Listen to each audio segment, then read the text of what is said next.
Hello, kayo na panonood ng mga balita about sa korupsyon. Grabe na nangyari, no? Grabe.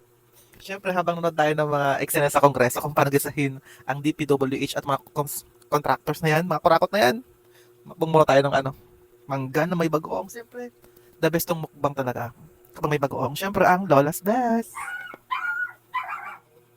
Super Lola. Nasa yellow basket, guys, kung gusto matikman. Sobrang sarap nito, guys.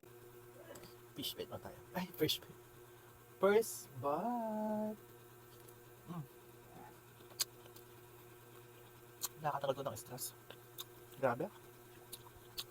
Stress na tayo sa pagbayad ng tax na yan. Mga taxes, deductions. Mm.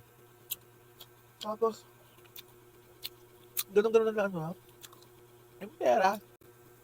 Alam mo, ang tanong ko ngayon, nakakatulog pa kaya yung mga anak ng mga congressman na yan? Tsaka mga anak ng contractors na yan? Pero sa dyan, kanilang TikTok, unbothered yan. Ay no. Buti na talaga may masarap na bagoong.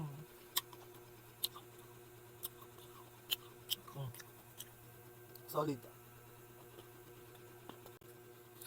Kasi ano to ha, meron dalawang flavor. May chili or matamis. Ang pili ko kasi matamis kasi nga, may hidden tolerance ko sa maanghang. Ang stress sa mga bagay-bagay na mga kinakapon sa Pilipinas.